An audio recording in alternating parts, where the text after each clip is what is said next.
Have you ever seen pictures of the Changsha-Mexico International Culture and Arts Center? In China. Yeah, in China. Huh? Got those crazy curves and like those interconnected spaces. Oh, yeah, I know exactly what you're talking about. It looks like something straight out of a movie. And, it was designed with AI. Yeah. Isn't that wild? That's actually what we're looking at today, how AI is changing architecture. This tech is called generative AI. It's incredible. It really is changing everything. So for those of us who aren't like, super techie, can you break down what generative AI is? So it's basically, well, the kind used in architecture relies on these things called GANs, generative adversarial networks. Okay. These are algorithms that learn from tons and tons of data, in this case, like architectural designs, right? Right. So you feed it blueprints, you feed it models, pictures even. It takes all that information and it learns to create new designs based on whatever parameters you give it. So it's kind of like having a brainstorming partner that can spit out ideas instantly. Yeah, exactly. But they're not just like random. No. You tell it what you want, the site location, what it's going to be used for, materials, even like sunlight and wind and stuff like that. Wow. And then it generates designs that are both functional and cool looking. Efficient. Yeah, very efficient. Can you give an example? Yeah, so imagine you're an architect. Okay. Designing an office. You tell the AI, I need space for 500 people, natural light, and it needs to be environmentally friendly. Oh, that's cool. The AI can then generate like hundreds of potential layouts. All of them are optimized for those things you just said. So it's not just about crazy structures. It's about making the entire process faster, right? Exactly. And cheaper, too, which is important. Better for the environment. Oh, yeah, for sure. Let's talk sustainability for a second. Sure. How is AI making buildings more green? That's one of the most exciting parts, I think. AI can optimize for energy efficiency. Like it can look at the building's orientation, the windows, even the materials to minimize, the need for heating and cooling. So AI can actually help us design buildings that are like in tune with the environment. Yeah, exactly. It's incredible using natural light, passive heating and cooling, all sorts of sustainable stuff. It sounds like a game changer for sure. It really is. But there's got to be some downsides, right? Well, of course. No technology is perfect. Right. The thing is, these algorithms are only as good as the data you give them. That makes sense. If the data is bad, well, you get bad design. So we still need architects, to make sure everything's good. So human oversight is still key. It is, definitely. Architects refine those AI designs. They bring that creativity, the human touch, to make sure it works. It's a partnership. Yeah. It's not about replacing anyone. Right. It's about giving architects new tools. Exactly. Are there any real projects out there using AI? Oh, yeah, tons. Like that art center you mentioned? The one in China, yeah. The Changsha-Mexico International Culture and Arts Center. They used AI to explore all those crazy forms. I'd love to see it. Any other examples? Well, there's the Canaletto Tower in London. They used AI to optimize its shape, for the views and for the city around it. So it's not just avant-garde stuff. It can be practical too. Yeah, exactly. That's the cool part. It can be applied to anything. Okay, so we talked about what it is, how it works, sustainability, real-world examples. What about the future? Where do you see this going? I think we're just getting started. Really? Yeah, imagine buildings that respond to your mood. Whoa. Like adjusting the lights and temperature to make you feel better, or spaces designed to help you focus based on how people use them. It's like AI is creating a whole new way of thinking about architecture, right? It's not just about buildings. It's about how we live in them. That's exactly it. It's about using AI to make buildings that are beautiful, but also, understand us. Spaces that make us feel good, work better, live better. Hold on to that thought. We got to pause here. Yeah. But don't go anywhere. We'll be right back to talk more about the future of architecture. So before the break, you were saying buildings could actually respond to our moods. Yeah, it's pretty amazing. That sounds super futuristic. It is, but it's closer than you think. Really? Oh, yeah. How so? Well, as AI gets better, we're going to see buildings that can, basically adapt to us. Yeah. Like how we're feeling and what we're doing. You mean like those smart homes they show in movies? Kind of, yeah. Where the lights adjust automatically and stuff? Exactly. Do you think that could actually work on a larger scale?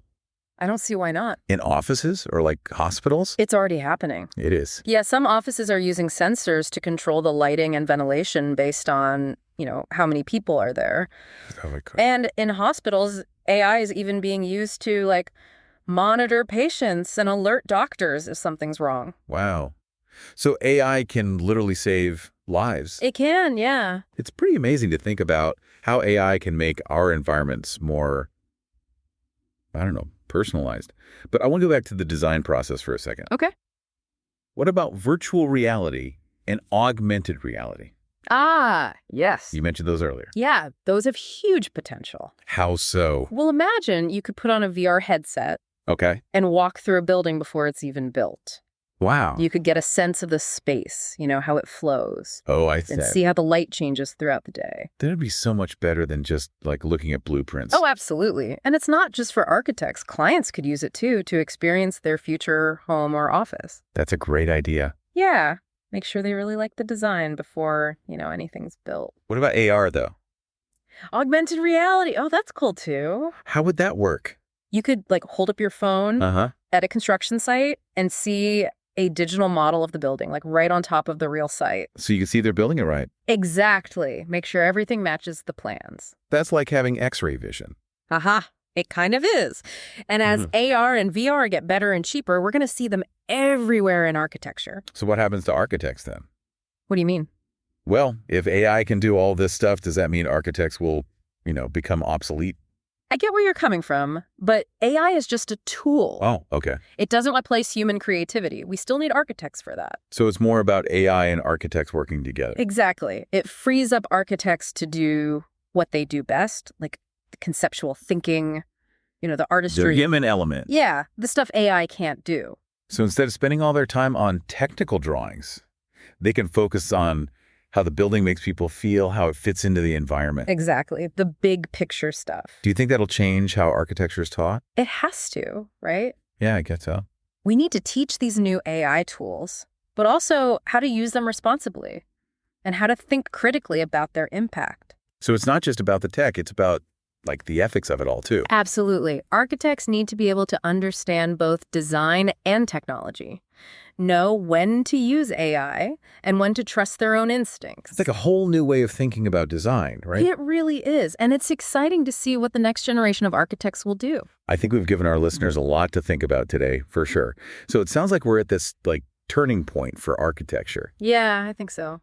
It's pretty exciting to think about all the possibilities, but it's also a little scary, right? I get that. There are always challenges when new technology comes along, figuring out how to use it right, making sure it benefits everyone.